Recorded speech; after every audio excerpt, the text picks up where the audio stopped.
ओम शांति। आज बाप दादा के 3 जुलाई 2021 के ईश्वरीय महावाक्य हैं। मीठे बच्चे, अब तुम्हें नई दुनिया में चलना है। यह दुख के दिन पूरे हो रहे हैं, इसलिए पुरानी बीती हुई बातों को भूल जाओ। प्रश्न: तुम कर्मयोगी बच्चों को कौन सा अभ्यास निरंतर करना चाहिए? उत्तर: अभी अभी शरीर निर्वाह अर्थ देह में आए और अभी अभी देही अभिमानी। देह की स्मृति बगैर कर्म तो हो नहीं सकता, इसलिए अभ्यास करना है कि कर्म किया देह अभिमानी बने, फिर देही अभिमानी बन जाओ। ऐसा अभ्यास तुम बच्चों के सिवाय दुनिया में कोई कर नहीं सकता। गीत: जाग सजनिया जाग। ओम शांति। रूहानी बाप कहते हैं, मीठे मीठे रूहों ने अथवा बच्चों ने यह गीत सुना। इसको कहा जाता है ज्ञान का गीत। यह गीत तो बहुत अच्छा है। तुम आत्माएं अब जाग गई हो। ड्रामा के राज को भी अभी तुम जान गए हो। भक्ति मार्ग का तो कौतुक देख लिया है ना। जो कुछ बीता वह तुम्हारी बुद्धि में है।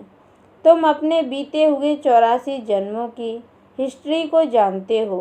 बाप ने 84 जन्मों की कहानी सुनाई है। यह है नई दुनिया के लिए नई बातें। बाप द्वारा तुम नई बातें सुनते हो।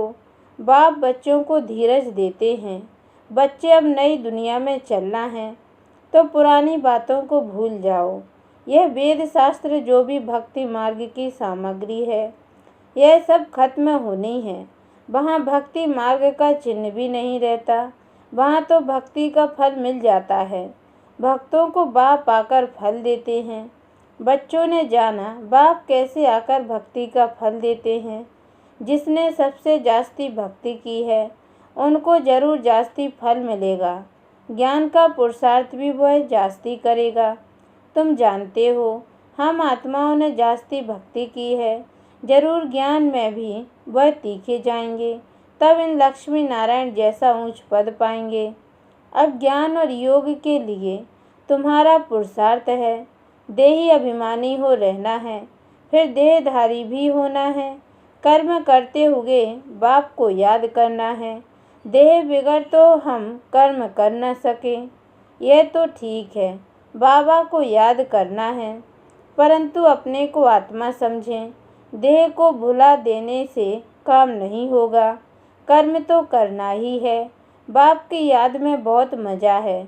उठते बैठते चलते फिरते बाप को याद करो, परंतु फिर भी पेट को भोजन तो चाहिए ना। देही अभिमानी हो रहना है। देही अभिमानी इस समय तुम बच्चों के सिवाय कोई भी नहीं। भल अपने को आत्मा भी समझें, परंतु परमात्मा का परिचय नहीं।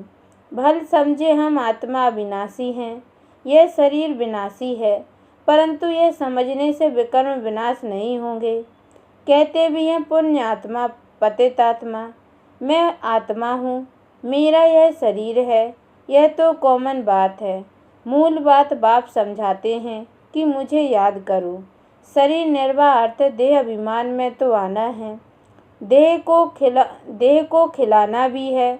देह बिगड़ तो कुछ कर नहीं सकते। हर जन्म में अपना शरीर निर्वाह करते आते हो। कर्म करते हुए भी अपने मासूक को याद रखना है। उस मासूक का किसी को पूरा पता नहीं है। उस मासूक अथवा बाप से हमको वर्षा मिलना है और उनकी याद से विकर्म विनाश होंगे। यह कोई नहीं समझाते। तुम बच्चे नई बातें सुनते हो। तुम जानते हो घर जाने का हमको रास्ता मिला है। अपने घर जाकर फिर राजधानी में आएंगे। बाबा नया मकान बनाते हैं तो ज़रूर दिल होगी ना कि उसमें जाकर बैठें। अब तुमको रास्ता मिला है जिसको और कोई नहीं जानते। कितने भी यज्ञ तप आदि करते माथा फोड़ते रहते हैं, सदगति को पा नहीं सकते। इस दुनिया से उस दुनिया में जा नहीं सकते। यह भी समझना चाहिए। शास्त्रों में लाखों वर्ष लिख दिया है, इसलिए मनुष्यों की बुद्धि काम नहीं करती है। तुम अच्छी रीति समझ सकते हो। कल की बात है, भारत तो स्वर्ग था। हम आदि सनातन देवी देवता धर्म वाले थे। देवी देवता धर्म बहुत सुख देने वाला है। भारत जैसा सुख कोई भी पा नहीं सकता। स्वर्ग में तो और कोई धर्म वाला जा ना सके। तुम्हारे जैसा सुख और कोई को हो ना सके। कितना भी प्रयत्न करें, धन खर्च करें, फिर भी स्वर्ग में जो सुख है वह मिल ना सके। किसको हेल्थ होगी तो वेल्थ नहीं होगी, किसको वेल्थ होगी तो हेल्थ नहीं होगी। यह है ही दुख की दुनिया। तो अब बाप कहते हैं, हे आत्माएं जागो, तुमको अब ज्ञान का तीसरा नेत्र मिला है। कितनी जागृति आई है। तुम सारी दुनिया की हिस्ट्री ज्योग्राफी जानते हो। बाप जानी जाननहार है ना। इसका मतलब यह नहीं कि सबके दिलों को जानता है। यह कौन है, कितना समझाते हैं, ये कहाँ तक पवित्र रहते हैं, कहाँ तक बाबा को याद करते हैं। मैं हर एक का यह ख्याल क्यों बैठ करूं। हम तो रास्ता बताते हैं कि तुम आत्माओं को अपने परम पिता परमात्मा को याद करना है। इस सृष्टि चक्र को बुद्धि में रखना है। देही अभिमानी तो जरूर बनना है। देह अभिमानी बनने के कारण तुम्हारी यह दुर्गति हुई है। अब तुमको बाप को याद करना है। गृहस्थ व्यवहार में रहते कमल फूल समान बनना है। स्वदर्शन चक्रधारी भी तुम हो। देवताओं को तो शंख आदि नहीं है।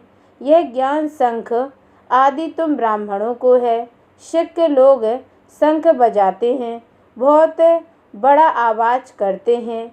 तुम भी यह ज्ञान बैठ देते हो तो बड़ी सभा में लाउड स्पीकर लगाते हो। तुमको यहाँ लाउड स्पीकर लगाने की दरकार नहीं। टीचर पढ़ाएंगे तो लाउड स्पीकर लगाएंगे क्या। यहाँ तो सिर्फ शिव बाबा को याद करना है तो विकर्म विनाश होंगे। मैं सर्वशक्तिमान हूँ ना। तुम लाउड स्पीकर लगाते हो कि आवाज़ दूर दूर तक सुनने में आए। वह भी आगे चल काम में आएगा।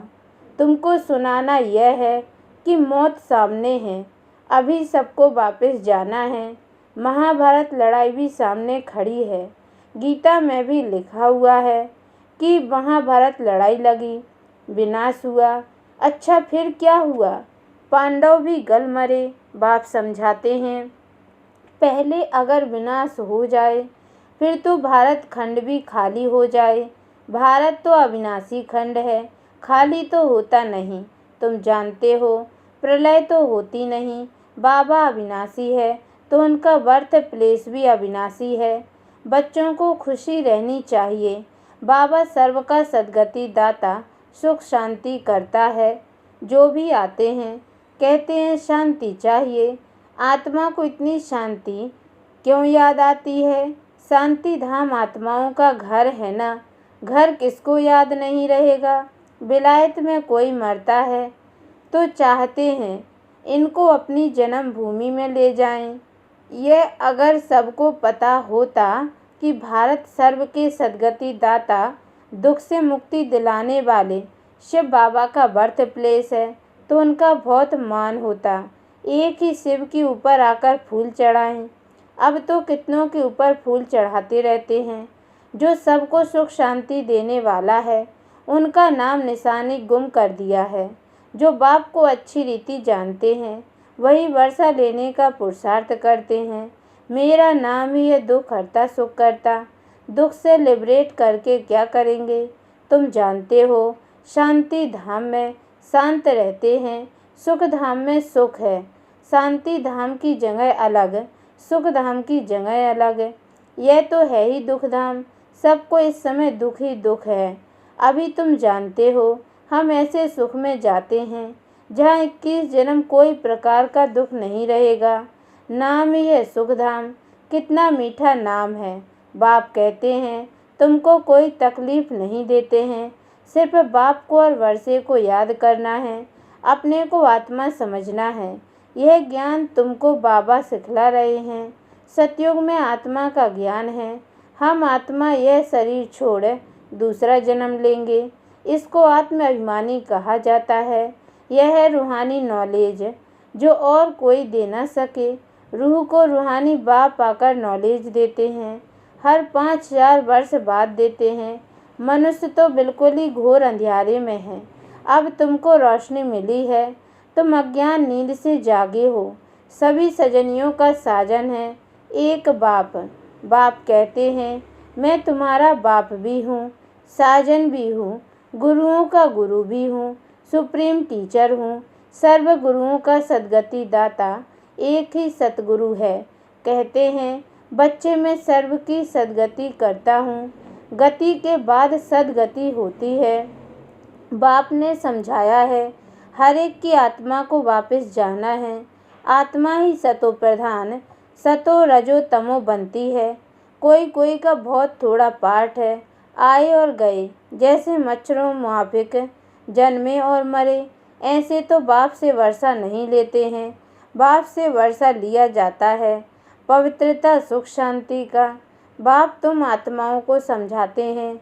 बाप तो है निराकार, वह भी इस मुख से आकर समझाते हैं। शिव बाबा के मंदिर भी बहुत ऊंच ऊंच बनाते हैं, कितना दूर दूर जाते हैं, तीर्थों पर, मेले पर। ऊपर में कोई ज्ञान अमृत पीने का रखा है क्या? कितना खर्चा करते हैं। गवर्नमेंट को भी उन्हों के लिए कितने प्रबंध आदि रखने पड़ते हैं। तकलीफ होती है। यहाँ तीर्थों पर छोटे बच्चों को कैसे ले जाएंगे? बच्चों आदि को कोई न कोई को संभालने के लिए दे जाते हैं, साथ में नहीं ले जाते हैं। 2-3 मास यात्रा करते हैं। यहाँ तुम आते हो, तुमको बैठकर सुनना है, पढ़ना है। छोटे बच्चे तो नहीं सुनेंगे। यहाँ तुम आए ही हो योग और ज्ञान सीखने। बाप बैठ ज्ञान सुनाते हैं तो कोई आवाज़ आदि नहीं होना चाहिए, नहीं तो अटेंशन जाता है। शांति से बैठकर अटेंशन देकर सुनना है। योग तो बहुत सहज है, कुछ भी काम करते रहो, बुद्धि का योग वहाँ लगा रहे। बाबा की याद में रहने से कमाई बहुत ज़बरदस्त होती है। तुम जानते हो हम एवर हेल्दी बनेंगे, अपने साथ बातें करनी होती हैं। बाबा की याद में रहकर भोजन भी अपने हाथ से बनाना है। हाथों से काम भी करो, बाकी याद करो अपने बाप को। तुम्हारा भी कल्याण होगा और याद में रहने से चीज़ भी अच्छी बनेगी।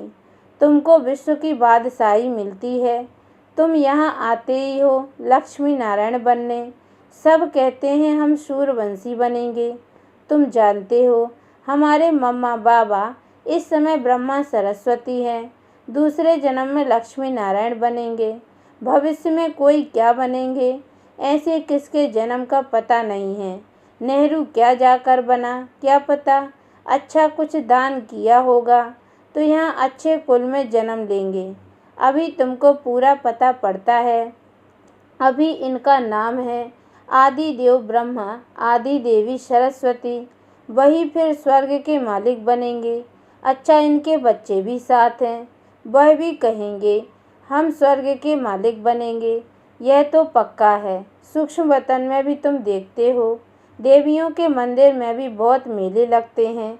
अभी जगदम्बा तो है एक, उनके फीचर्स भी एक ही होने चाहिए। मम्मा को भी तुम देखते हो, तुम बच्चों के फीचर्स हैं। फिर नाम रख दिए हैं कन्याकुमारी, अधर कुमारी। तुम जानते हो यह हम ही बनते हैं। हम सब हैं ब्रह्मा कुमार कुमारी। युगल भी कहते हैं हम ब्रह्मा कुमार कुमारी हैं, एक बाप के बच्चे हैं। तुम्हारा ही यादगार है। बरोबर तुम बैठ यह नॉलेज देते हो।